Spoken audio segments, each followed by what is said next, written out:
Watchdog has discovered that Concert Tours and its sister companies never had many of the tickets that they were offering customers. They still owe tens of thousands of pounds, and Trading Standards officers have had so many complaints that they've now sent a file to the Office of Fair Trading. That's dreadful. Do you honestly think you'll get your money back? Well, we're hopeful. I don't think so. I don't think so. But even if we did get it back, these people should be shown up. It's really important that they should be shown up and not do this again to other people. Sue Bishop reporting. Well, the good news for Hazel and Richard is that their credit card company will pay back the £1,230 that should have been refunded by Concert Tours. But what can you do if the same thing happens to you? Well, you can ask for compensation to make up for the disappointment and the inconvenience you've suffered. The company should give you a refund within a reasonable space of time. If they don't, try the small claims court. It won't cost you much, and if nothing else, a summons might just concentrate their minds. One final point, the company we've been talking about is Concert Tours. That's a trading name for Strategic Air Charter Limited of Cheltenham in Gloucestershire, and no other company of a similar name.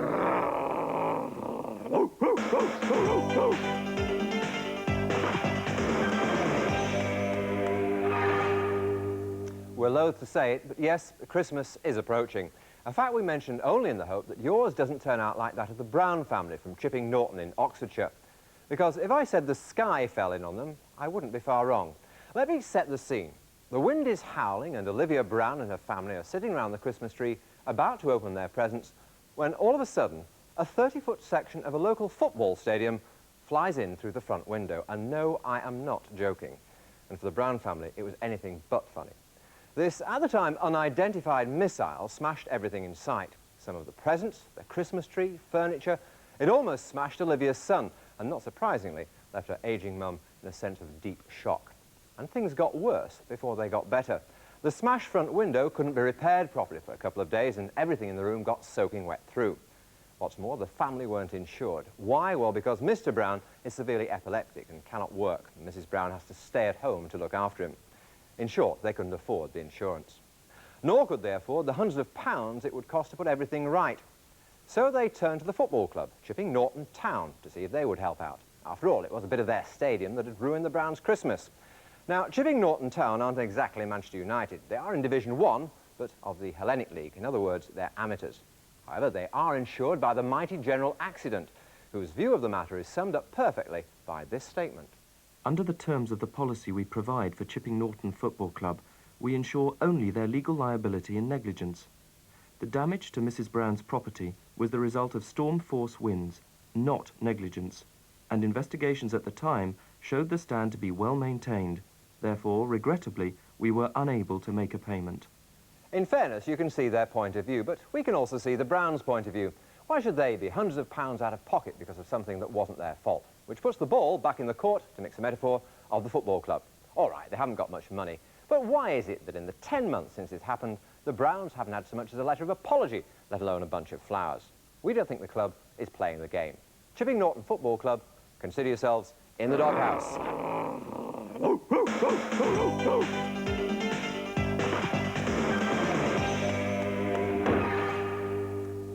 Now, before we go, let me introduce you to someone else whose story we featured in the doghouse a few weeks ago.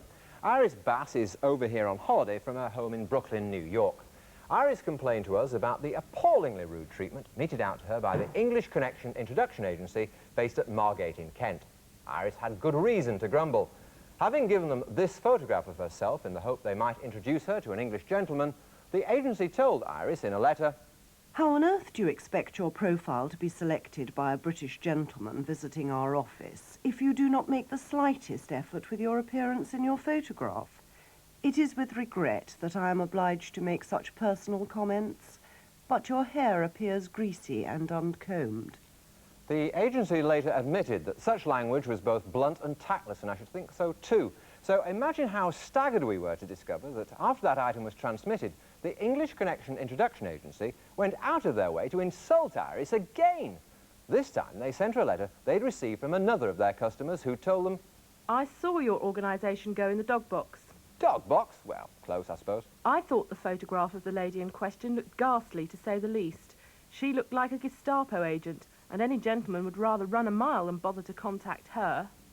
Gestapo agent? Iris, what on earth did you think when you received that letter? Well, actually, I was very amused by it because, again, they had gone, in this time, out of their way to send me a letter that somebody else had written that was not on their letterhead, and then on their own letterhead said that I had done them a service publicizing their organization on your show. And why do you think they sent you all this? Well, I think it was sheer vindictiveness. That I had questioned their methods. They refused to discuss my original point, which was how they matched me to these men that they had sent me the barest of information for. And the only way that they would respond to me was by criticizing my appearance. Which I may say, in my view, is totally unjustified. Your hair is not greasy or unkempt. It is absolutely beautiful. And I think I'm right in saying you're not doing business with them anymore.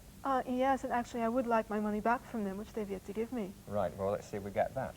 Iris, thanks very much to you for joining us. Lynn. I hope so, and that's it for this week. Don't forget that on Watchdog, your trouble is our business, so please give us a ring or drop us a line. Our address and phone number will be on your screen in just a tick.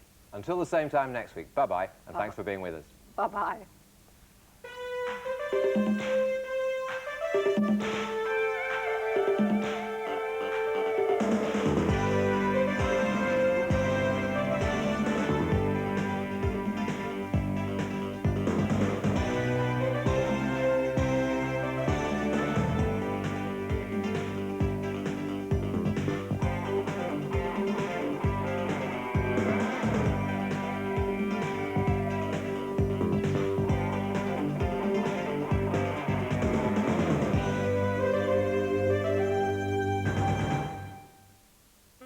If you care what you watch and what you read, get the Radio Times.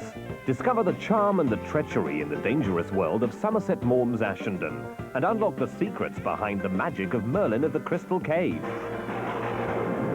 Rachel Ware, alias actress Susanna York, talks about her kind of day. And with children in need just around the corner, the Radio Times explains how last year's money was spent and shows how far some people will go to make it another record day for a certain bear. The Radio Times is packed with all-channel information and is so easy to use that even with the busiest of lifestyles, you're sure to catch the best in TV and radio. The Radio Times, it's essential reading. On BBC2 shortly, the series on environment issues, Nature, shows how Canada's wildlife world is in turmoil over the proposed destruction of the largest remaining herd of wild buffalo. From the award-winning Super Sense team, there's a brand new series in half an hour here on BBC1, Life Sense, looking at our lives through the eyes of animals. First, the Square Eyes have it, lobbying Noel Edmonds to proclaim them champion Telly Addicts.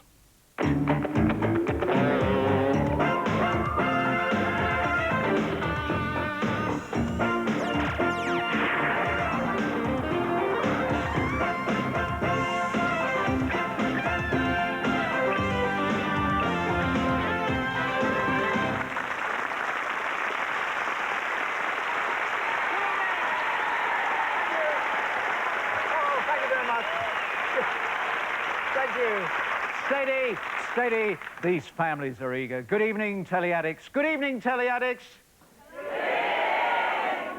Slow but sure. I tell you, tonight it could be very tough in this quarter-final. It could be a very close thing indeed. I have this funny feeling, you know, it could go to a penalty shootout. But first, a magic moment, and this is from Judy Derrick. She says, please, please, please light up my life in Peterborough. Dear Noddy, there's a clip from the old days of black and white TV. My gran told me about it, so you'll probably remember it. Thank you, Judy, very much indeed. It's John Cleese and the two Ronnies looking each other up and down. You're dead right. It's the clip that puts the class in classic comedy. I have got innate breeding, but I have not got any money. So sometimes I look up to him. I still look up to him, because although I have money, I am vulgar. But I'm not as vulgar as him, so I still look down on him. I know my place.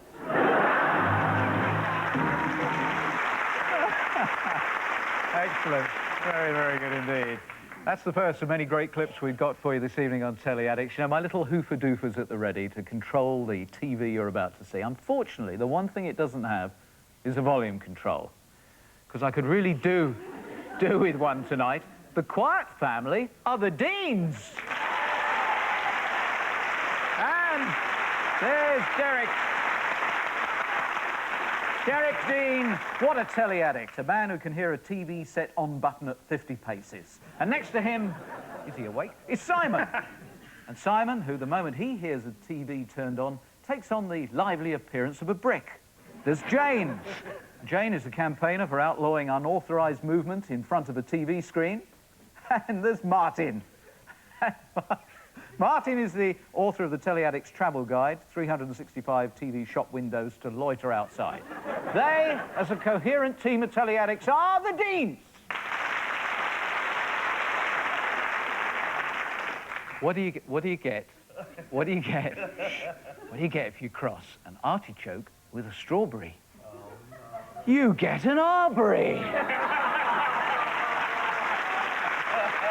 Starting with Trevor. And Trevor has honestly the dirtiest laugh that I have ever heard. And next to him is John, who comes a close second. And really, the only lovely thing about the arbory is her. It's Wendy. And Wendy holds the world record for remaining totally immobile in front of a television set.